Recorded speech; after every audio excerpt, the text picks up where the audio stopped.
Steph Hodge with Board Game Inc. here with Tim Hirma, and we are looking at Archmage today. So what can you tell us about this lovely, beautiful game here? Thanks. Yeah, it's been eye-catching. A lot of people stopping by the booth. Oh my God, there's rainbows everywhere. So that's great. So Archmage is a game set in a fantasy universe where you're going to play the role of a budding mage who's seeking to fulfill a prophecy. Unfortunately, like most fantasy realms, things have fallen into ruin. So the board is going to start in an unexplored sort of state where things are explorable as the game progresses. Yes. But I think the hook of the game is really more about the magic system. So I am going to quickly push this forward and show you the wheel of magic that each player will use as their player board. Yes. Oh, beautiful. Beautiful. Alrighty. So any good fantasy novel needs a compelling magic system. Of course. Right? So in Archmage you have 6 interlocking spheres of magic, each which have a very asymmetric feel to them and have a different impact on the game state. Whether you want to go offensive or defensive, you want to manipulate the board, maybe you want to manipulate relics in the game or movement, or if you just want to be a little bit of a jerk to your fellow players, the sphere of the goblin's death magic will do you well. So as the game goes on, you're going to move your mage on the map to interact with certain mythical races. We'll come back to that. And they will, in exchange for returning lost relics, teach you magic. So if I bring the gnomes back some of their widgets, they will in turn train apprentices into the Matter School of Magic. And so the sphere is divided into 3 layers, or 3 levels. I see this. 6 fundamental spheres, 6 advanced spheres, and 6 master level spheres. So by having apprentices here, I will unlock the fundamental yellow or matter spell.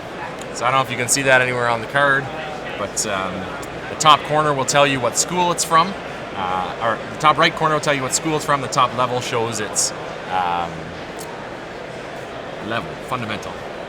Okay, so everybody's got the same 18 cards in their deck, Yes. and you're simply going to pull out the one that matches where your apprentices are. Perfect. So if I fast forward a little bit, I go visit the elves, and I can go visit the dryads, and they will teach me their fundamental level spells. So I'll gradually grow my tableau of player powers as the game progresses. Okay. But I'm a human wizard. I'm not content to play around with the scraps of magic left to these mythic races after the catastrophe of the ending. So I'm going to return to my mage tower at some point in the game, and I'm going to start to weave spells together. Okay. And the way that works is I duel 2 adjacent apprentices. One will get a promotion, and one unfortunately will have to be kicked back to my company. And then I will learn a more powerful, advanced level spell that's a combination of those 2 spheres of magic. Okay. So I do that again, I can duel a yellow and a purple apprentice, and create a combination yellow-purple apprentice advanced spell there. Oh, look at that. Yes, I see. The challenge is, if I leave an area empty, I have to give up that power out of my tableau again. No, we don't want to do that. So the further I go down the wheel, and progress to more and more powerful spells, I unfortunately may do so at the price of diversity of spells. Yeah, that makes sense. But no worries, I can go out on the map, play around with the tableau powers I have for a while, train some new apprentices, come back and do it all again. Again, choosing who I want to duel and how far I want to take them up the tech tree.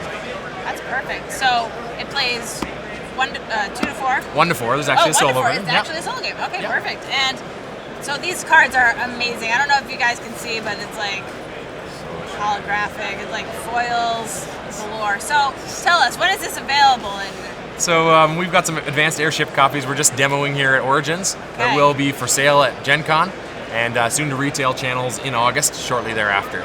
So we're showing off the deluxe version, which has a few deluxe version. cosmetic upgrades for Kickstarter backers and direct orders. So the foiling won't be present in the base game, Yes. but the dual sort of recessed boards, the custom meeples, all that will be good to It go in looks the retail version. amazing. So that was amazing. Thank you so much, Tim, for showing us Archmage All right, today. appreciate it.